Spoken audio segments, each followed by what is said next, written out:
Hello everyone, my name is Pixlriffs and welcome back to the Minecraft Survival Guide. I hope you guys are having a good day. We are going to talk a lot about mud today, and yes, I know, it seems like a strange thing to dedicate an entire episode to talking about mud, but believe me, there is a lot more to mud below the surface. And I don't mean that literally, I mean that entirely metaphorically, because if you come to a mangrove swamp where all of the mud you'll find in the world naturally generates, you will find that under the surface there really is just the natural landscape that you'll find anywhere else under the surface layers of a biome. There's just stone and dirt and the various other minerals that you will find. While we are here though, I want to take a look at a couple of the inhabitants of a mangrove swamp because this is actually our first encounter with frogs. Frogs appear here and in swamps. They are adorable little critters. They will hop around, they will just kind of waddle like this, and we'll come back to talk about frogs at a later date because they are really fascinating creatures. But for now, we're just going to grab a few blocks of mud from the surface here, where on flat areas it will be a few blocks deep, so you can actually get quite a large quantity of it just from digging up open areas in mangrove swamp biomes. On hillsides like this one, it'll probably only be a couple of blocks thick before you get down to the stone layers. But down here on the flat ground, that is where all of the best mud can be found. And you will also find that as it generates, especially where mangrove trees have generated, muddy mangrove roots also become available. They're technically a variant of mud, so to speak, so we can grab a few of those as we go here, but I would just bring a couple of stacks back with me. So we've returned home with a couple of stacks of mud from that mangrove swamp. And don't worry if you can't find a mangrove swamp, because they are relatively few and far between biomes out there in the world. You can make some mud yourself. In fact, all you will need to do so is a water bottle and some dirt, both of which should be pretty easy to get in any biome. We'll leave a water source nearby because our water bottle is going to be used up every time we do this, but placing down a few dirt blocks and right-clicking on them with a water bottle will convert them into mud. And it makes a big splashing sound every time it does, which if you're doing a lot of this at once, in my experience, gets a little bit overwhelming. But if you want to get a whole bunch of mud in a more manual way, then there is really no better place to come to than either a river biome or an ocean that has dirt on the ocean floor. Some oceans, warm oceans in particular, have a lot of sand, so it might be less feasible to do it there, but if we dive into this river biome right here, we can simply start spamming right-click to convert some of the dirt blocks on the riverbed into mud. On every second click, the water bottle will refill itself, and by then we can be looking at another dirt block in order to convert it. And I'll be honest with you, mud fits in really nicely with the texture of blocks below the surface of the water. It's just got that nice riverbed quality to it. Although once again, the sound effect is a little bit overwhelming. But now that we have a little bit more peace and quiet, let's take a look at the properties of mud. Mud on its own does not really have any crafting recipes attached to it. So you can see over here right now the only crafting recipes I have are for torches and blocks of coal and stuff that I can make with the other items in my inventory. There are no mud slabs or stairs or anything like that. We can't make condensed blocks of mud this way, but it is possible to craft mud with other things. So if we can grab some wheat from our field over here, we can start talking about packed mud. By combining it together with wheat in a 1-to-1 crafting ratio, we can end up with packed mud, which is a building block. Not only that, but it has a couple of crafting recipes, and this is where the slabs and stairs start to come in. Ordinary packed mud on its own cannot be crafted into slabs and stairs. It is just a fairly straightforward building block with some slightly tinny but honestly kind of cool sound effects, but that can be transformed into mud bricks, and mud bricks are the ones which have variants like slabs, stairs, and walls, so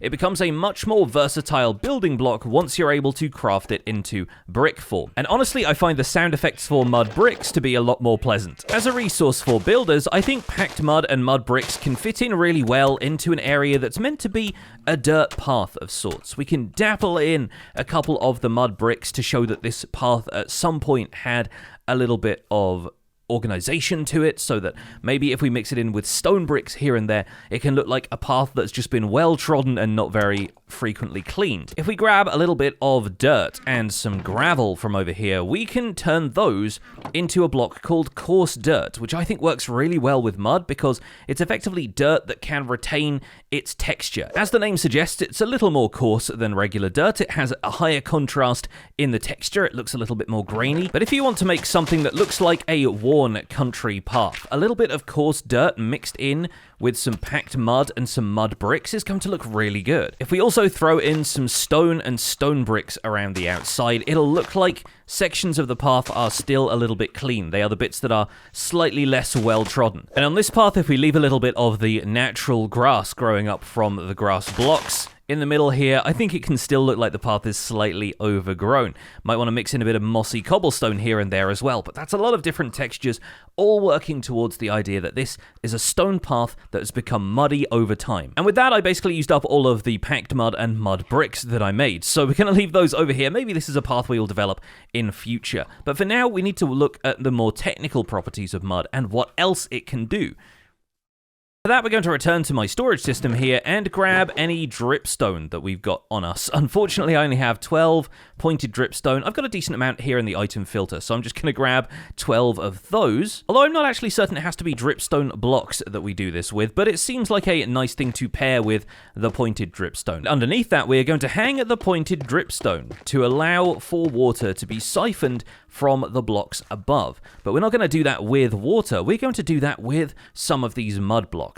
We're going to place these down on top of any blocks which have pointed dripstone dangling from below. And you'll notice that the dripstone immediately begins to drip a little. Now, if we watch this little 4x3 area of mud that we've created up at the top here, something is going to happen. It will take a little while for it to happen, but mud placed over the top of pointed dripstone in this way can actually be converted from mud into clay, the kind of clay that you find on the beds of rivers and in lush cave biomes.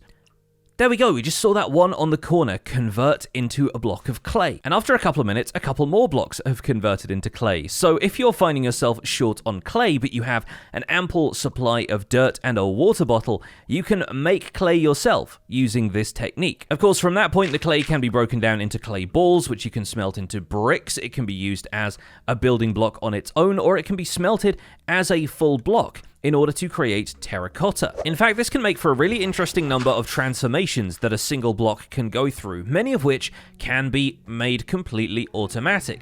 For example, if we bone meal some of this moss, we will end up with a few azaleas growing.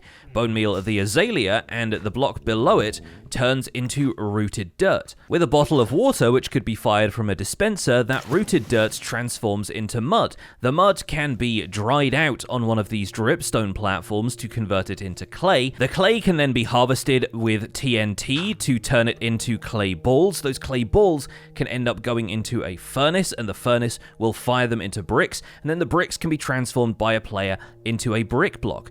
Alternatively, a player can collect the full clay blocks by either breaking them with a regular shovel or silk touching them. Those clay blocks can be put into a furnace to be smelted into terracotta. 8 terracotta blocks can be dyed to turn them into a stained color of terracotta, and then that can be smelted in a furnace in order to get glazed terracotta. And a block of glazed terracotta is typically 1/4 of a larger pattern, which you can put together in these 2x2 areas if you want to. These blocks are also rotational, so you can try a variety of different patterns with them. Give them a go. They're worth playing around with. But the most amazing thing about this is we can get these incredibly detailed mosaic tile textures out of what was originally a block of moss or dirt. And in this weird alchemical reaction, mud is the bridge. Renewable clay is a really interesting concept, and it was possible before this, but only if you had the hero of the village effect and you would receive occasional clay blocks from stonemason villagers. But we are not done with mud, not by a long shot. There is going to be a bunch of stuff mud is useful for throughout the course of this series. Because one of mud's most useful properties from a technical perspective is the fact that it is not a full block, or at least the hitbox when it comes to entity interactions is not a full block. If you take a look at these two, it looks like they are of even heights, but if we step up onto the dirt block, take a look at our Y value there in the coordinates, and then we step slightly to the left, you'll notice that our height decreases by 1/16 of a block. Much like the soul sand block, mud blocks actually dip you down into them by a single pixel of the texture. We can also observe this without looking at the F3 screen, just by taking a look at my boots. If you see how much of the boots texture sinks into this dirt block, then I move over here and you'll see that even more of it is sunken into the mud block. So that's a pretty clear sign that when we step on mud, we slightly sink into it. What this means for mud's technical interactions is that it can be used in tandem with hoppers. If we place a full block of another kind on top of a hopper, let's say we use this coarse dirt for example, any items we throw on the top of that block are not going to be pulled through. This is how come we've used hopper minecarts for a few different things around this world already, because those are capable of pulling blocks through a full block on top of them where a hopper is not. But if we place a mud block on top of that hopper, if we throw items on top of that, they will end up going into the hopper. They'll end up passing through the mud block because it is not a full block, at least not in terms of its hitbox. And that can come in incredibly useful for things like sugarcane farms, because if we place a water bucket down here, it still needs to grow next to water, but it is possible for sugarcane to grow on top of mud blocks. So by swapping all of the grass blocks in here out for mud, we could just run a row of hoppers underneath here to collect the sugarcane instead of having a hopper minecart system that's triggered by all of the redstone mechanisms in here. And that would allow us to trigger each of these pistons individually using the other method that I introduced to you in the sugarcane farm episode, which would increase the efficiency of our farm and mean that it no longer relied on the observer's triggering to trigger a collection mechanism. We're not going to do that today because I'm pretty happy with how that sugarcane farm has been producing, but it is a way in which we can make the sugarcane farm a little bit more efficient and less reliant on moving components. We could do something similar with our sniffers, since sniffers can dig seeds up from mud blocks because they consider mud to be basically a dirt variant. And doing that would get around the problem we've had with sniffers so far, which is that we've had to jump in and gather the seeds from them manually whenever they have dug something up. I've been doing that every so often when I can, but I've only ever gotten about half a stack of seeds. But if I had enough iron to create effectively a 5x5 area of hoppers, and then we put a 5x5 of mud blocks over the top of that, we'd be able to let a sniffer loose on this mud. They'd be able to pick up all of the seeds, and anytime they did that, the seeds would go through the mud blocks into the hoppers and be siphoned off into a collection chest. So mud can have some technical uses as well as being a pretty diverse building block. I also like to include mud as a darker stone type when I'm building with a stone block palette, because if you combine this with blocks like deep slate, some of the darker blocks in the build palette, it can sort of look like it's meant to be the deep slate's equivalent of natural stone, where there isn't too much texture going on. There's a little bit of a subtle ripple to it, a little bit of color in there, but realistically it could look like a stone type at a distance as long as you're not hearing the noises that it makes. So overall, I think mud is quite important to have around. And if you want to have some mud in larger quantities and you don't feel like going to a river biome and just spamming right click down there are a couple of more technical ways we can get a large quantity of mud out of all of that dirt you've probably got lying around.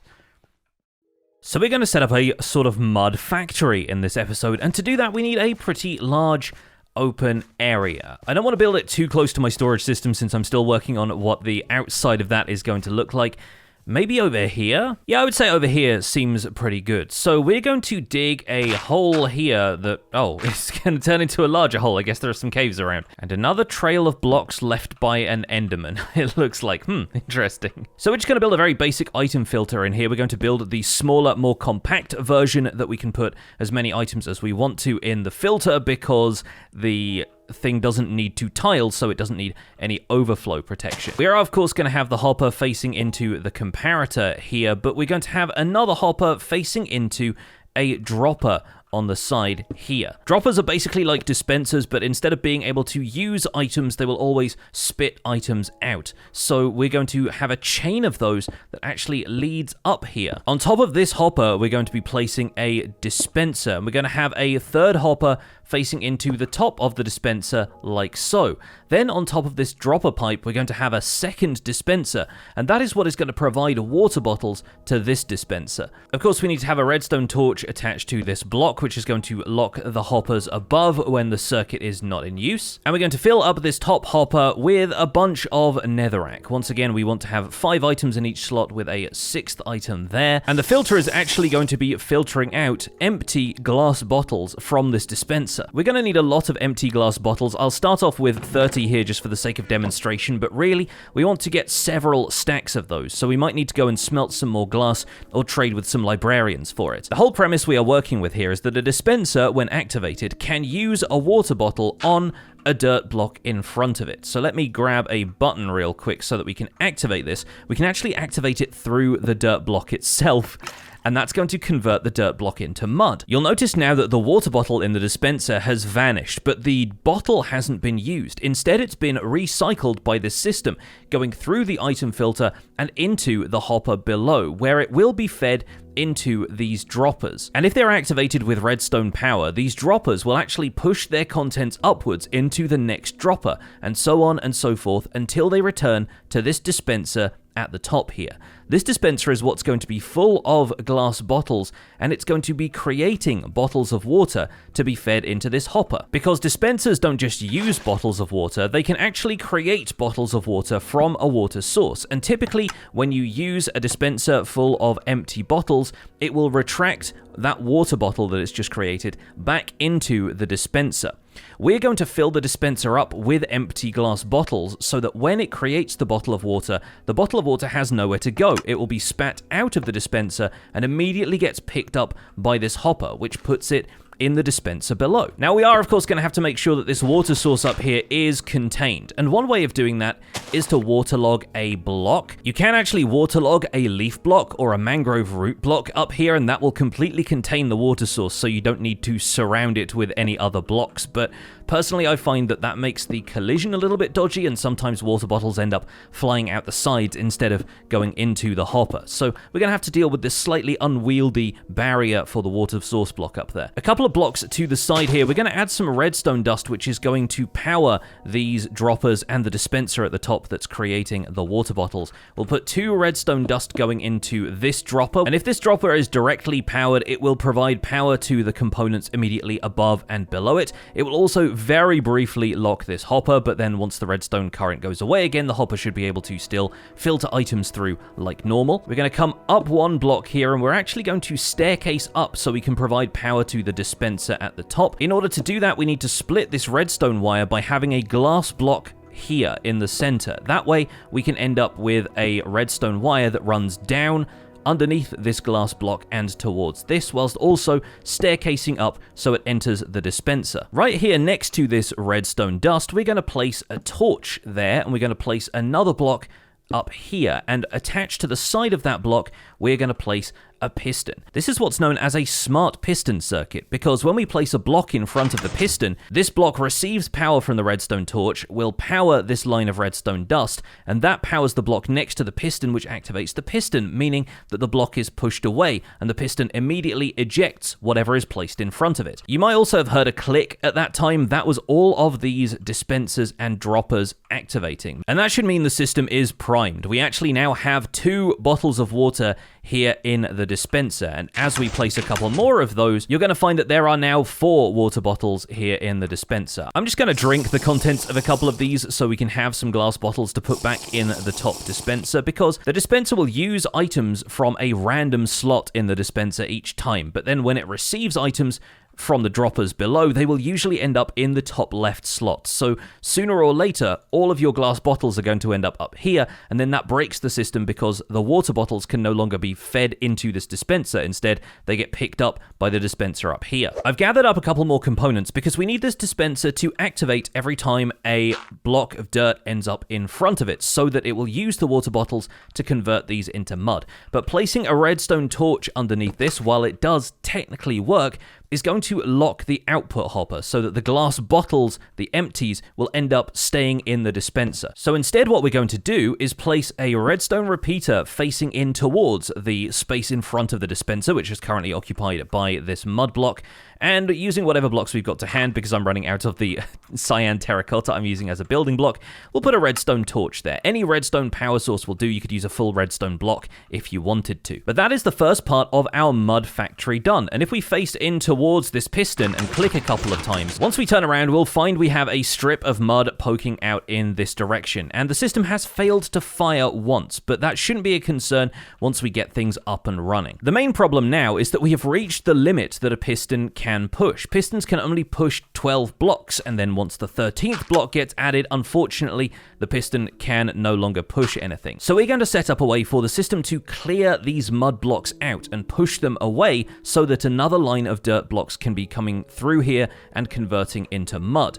For that, we're going to place 8 pistons starting next to the dispenser right here and forming a line along the mud blocks we've already created. Then at the end of this line of mud blocks, we're going to place a wall of any kind. It can be a stone brick, cobblestone, whatever you've got handy. We're going to place an observer facing into that wall. And along the back here, using oak planks, since I have those handy, we're going to run a line of redstone dust, starting here on the end behind this observer and going all the way along the side of these pistons. What this does is when the observer detects the wall changing shape, which it will do once this final block arrives here and connects, it will send a redstone pulse which will activate all of these pistons, pushing the entire platform of mud forward. I should be able to just stand on this row of dirt and hold down the right-click button, and behind me, a whole square of mud will be created. It's missing the occasional block here because the dispenser below isn't receiving water bottles, the dispenser above is taking them, which is why we will need to have glass bottles to fill up every slot here in this dispenser. But as you can see, our set of pistons here has started to push out this square of mud blocks, meaning that more mud blocks can come in behind, and we fill up a large area which we can then harvest with a shovel. Once we have a bunch more glass bottles, the system should become a little bit more reliable, and so I'm going to go over to the village, trade with them a whole bunch, and see if I can get enough glass to do what we need to do here.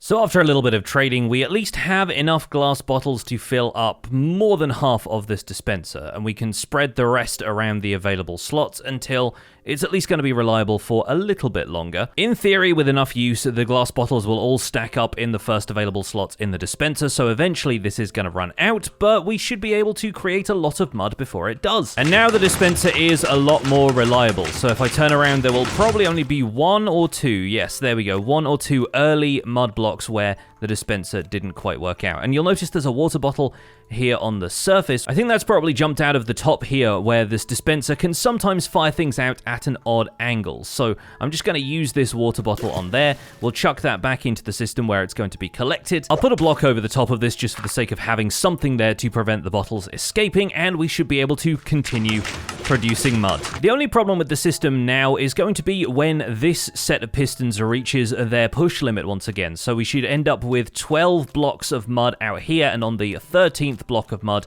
the system is going to lock up. So we've got room for 3 more blocks to come out over here before the system completely locks. And I'm wondering, maybe we can set up some kind of signal to indicate when the system has reached its capacity. I'm thinking what we do is we get an emerald block, an observer, and a note block. Then once the platform of mud has reached this point, an observer is going to detect that mud has been pushed in front of this. It's going to activate the note block, which by default would make a piano sound, but with a block of emerald underneath it, it actually makes a kind of chip-tuney sound. If we tune that up a little bit, we got to listen out for that chip-tuney chime, and there we go. We hear the note block play, and we know to stop placing dirt blocks until we've cleared up the remainder of the mud from here. It's quite a neat little system, and it's all possible thanks to dispenser mechanics and being able to convert dirt into mud blocks. Now, all of the dirt that I have, and I have a couple of double chests of it at this point, can be converted into mud, which can then be turned into a whole bunch